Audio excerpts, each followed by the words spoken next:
So I'm quite happy to be here again. It's my third time on stage of the RareCam. I haven't been here for the first year, but since the second year, I've been here all the time, and it's super amazing to see what happens and how this whole theme evolved.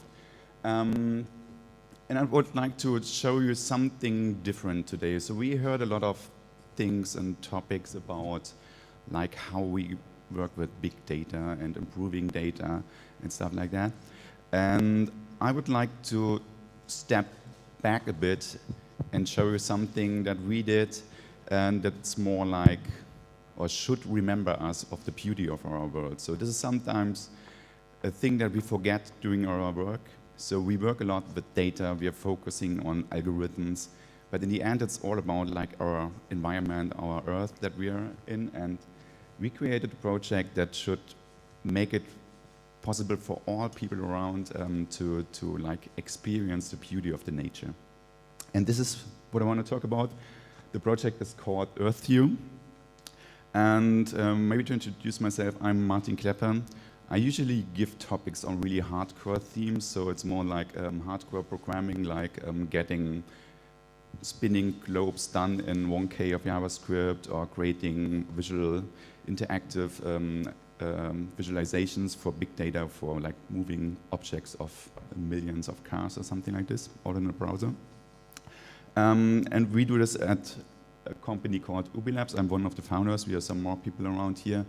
We are in Hamburg, and we are focusing on all kind of map-related stuff. So we're more an agency. We are not like building our own products. We started to, but usually we work for clients and all kind of clients. And one of our biggest clients is Google.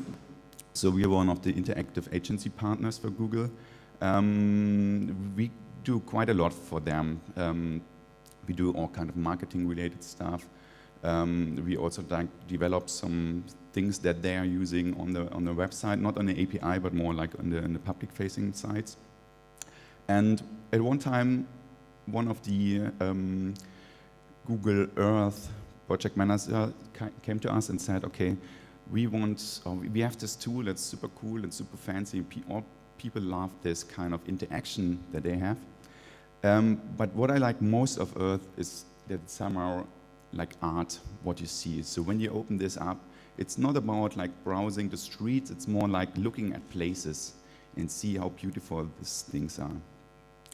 And we sit together and created a project called EarthView.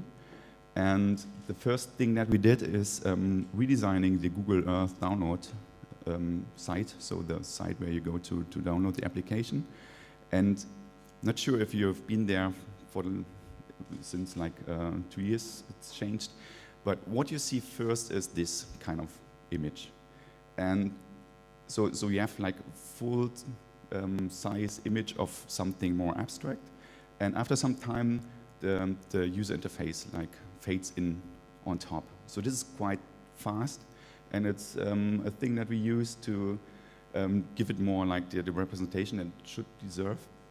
And what we also wanted to do is like to switch and like show different pictures in the background. So in this case, you could open up, see this sea lines, or if you do a reload, then you might see the strange patterns. And this was something new, and people really liked it. And we collected about like 100 locations, and they were all like changing in the background once you reload the page. And at the time when we are done with the project, there was this Chromecast coming out. So this thing that you put on the TV, and you have like, you can connect your own devices and like screen your own things. But it was kind of boring mode. When you open it up, you just saw some text and graphics.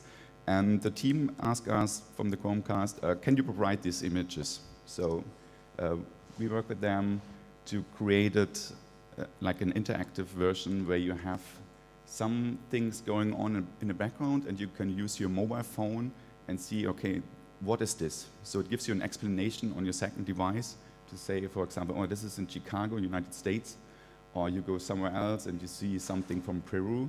And once you click in there, the map opens and you have like the location on your mobile that you can explore. Yeah, so the thing then, what happened is, they asked us, can we collect the 1,000 or maybe 2,000 most striking and enigmatic landscapes available in Google Earth? So we didn't want to stop with this like just 100 locations, we wanted to scale it up a bit. In the end, I think we collected more than 5,000 locations, and all like choosing them by hand. So we're framing all the location by hand, we're searching, using a special tool that I'm going to show in a second. So, but to like route this kind of beautiness to the users, we thought, okay, how can we make it possible for like everyday user to see this kind of nice images? And what we came up with was this. So this was like, whenever you open up a new page in your browser, you see a blank page.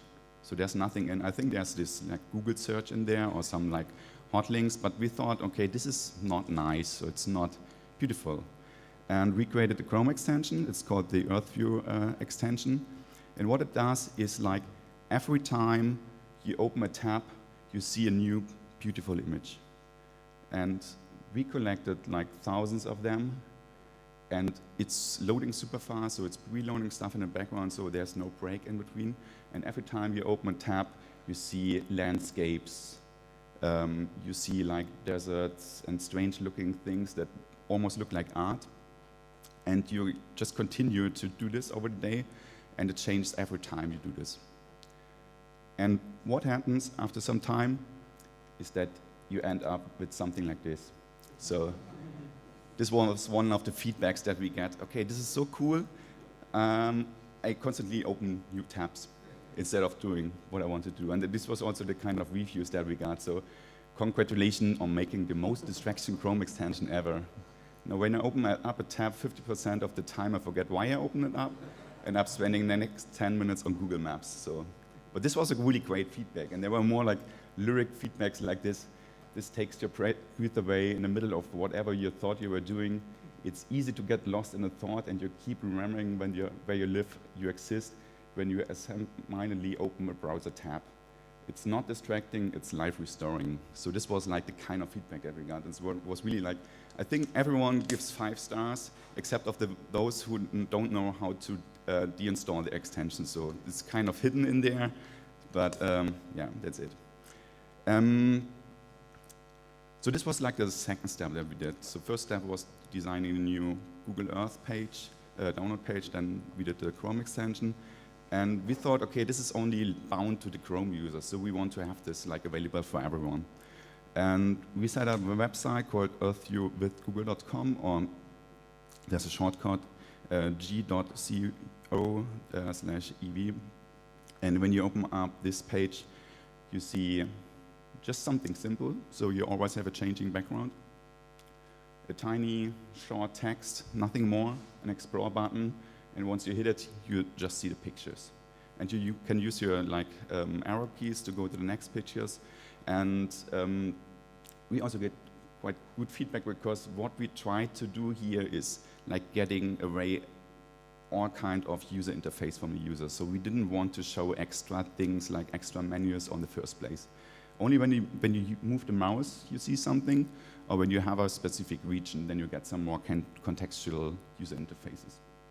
Like this, for example, the get link, and I'm going to zoom in here a bit because we also try to make it look really nice, so it's like a pearl thing that's animated from top to down.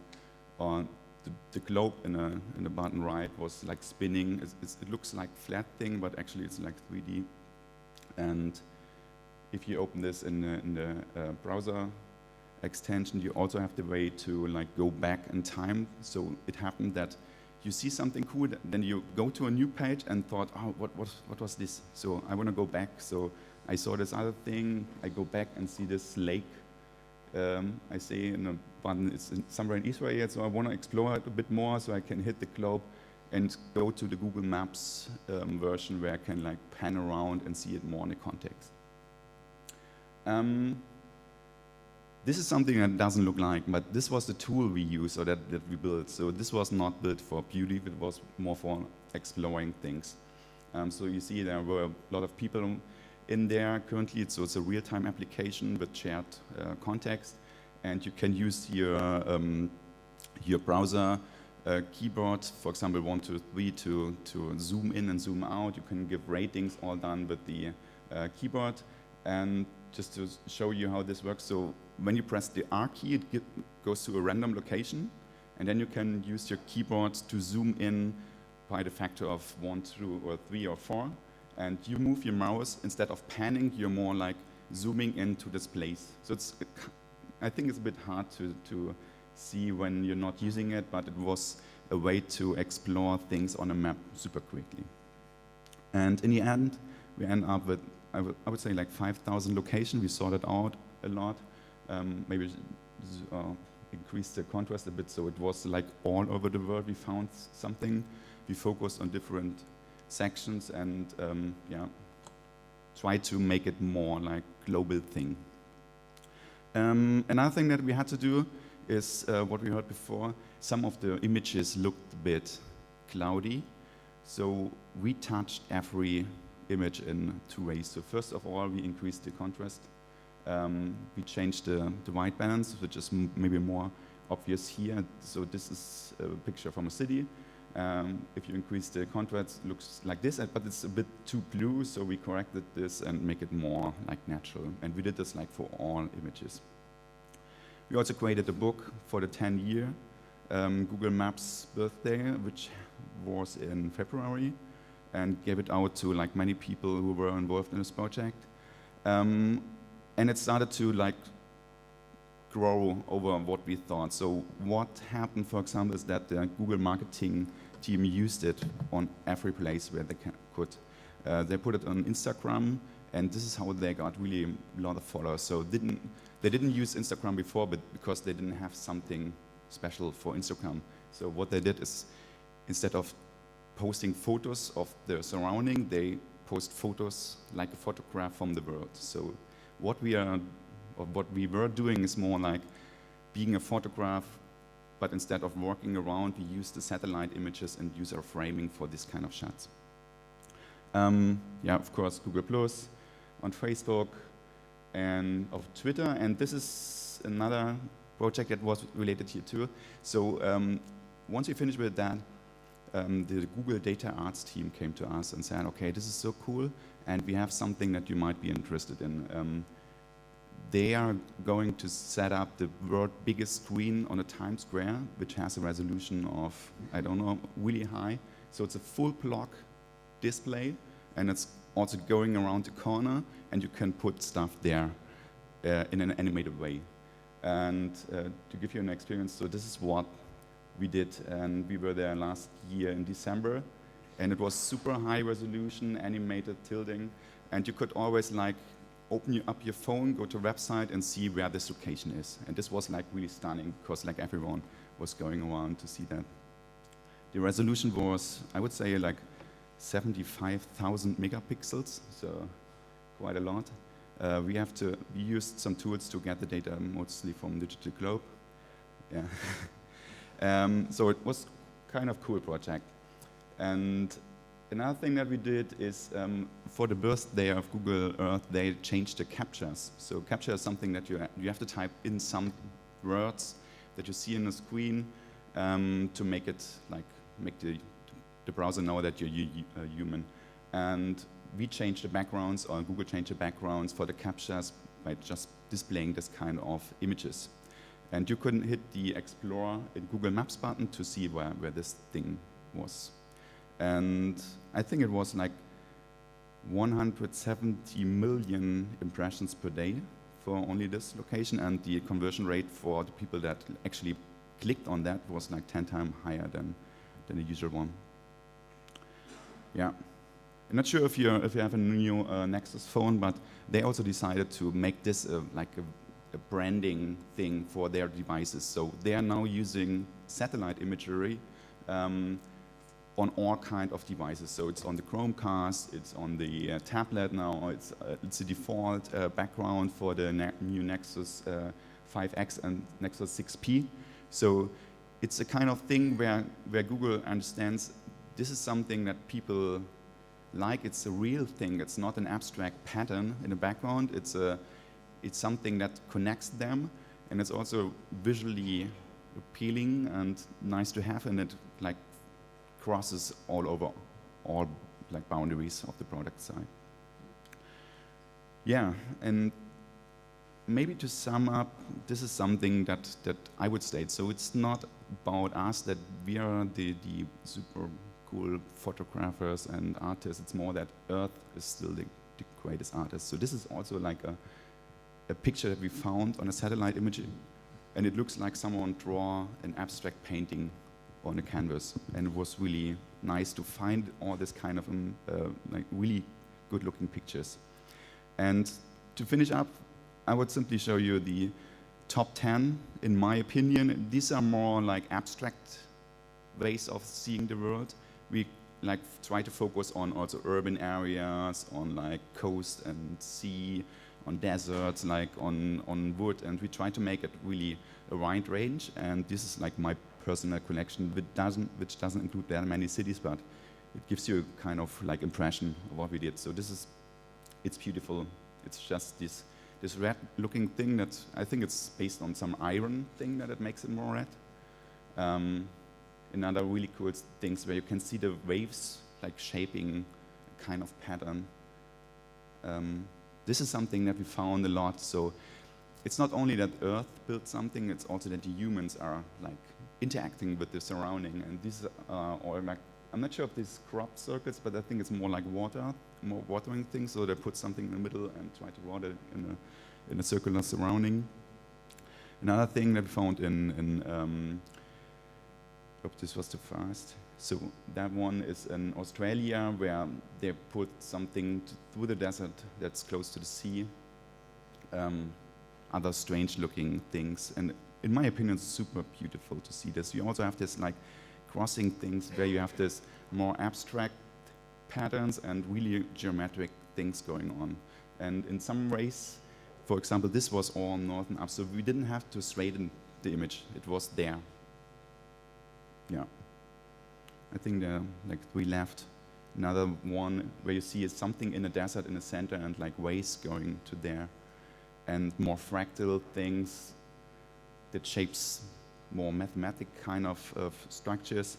And one of the most beautiful things is in the Great Prismatic Springs in one of the national parks in the US, which has this kind of strange colors because of bacteria that live inside. So really cool. And this is also something that you see a lot. So like salines, I think it's called, where you like get the salt out of it, and they are doing strange reflections with the light and like providing this kind of colors. Yeah, and that's it from my side. I would say thank you. Thanks for listening. We have a website, ubilabs.net. It's currently in progress, so next week there should be a new one. Don't look at it now, but in 2 hours. And yeah, thanks for having me. Yeah, thanks, Martin. Really impressive. Yeah, obviously a question from Digital Globe, yeah? If there was a contest for the best images, you won it by miles today. Well done. I was wondering, you said that the people select images on a manual job. Have you thought of exploring an automated algorithm using, I don't know, spectral parameters, color balancing, and other things? Yeah, good question. We thought about scaling this. Yeah. So, and I would say there are 2 ways of doing this. So one thought that we have is like making this tour more open, or like creating something like a community where you can log in and like let other people explore the planet and just say, okay, this is something really nice, I want to send it in, and people doing the reviews for it. And the other one would be to say, okay, let's find a kind of algorithm that does it. And we provided like these images to the team that does this pattern recognition, and they try to put it into their systems to like scan the planet for it. I think there was no success so far. I think it's not enough data that we have, but we could do this. And I would say yeah, it's quite hard of work.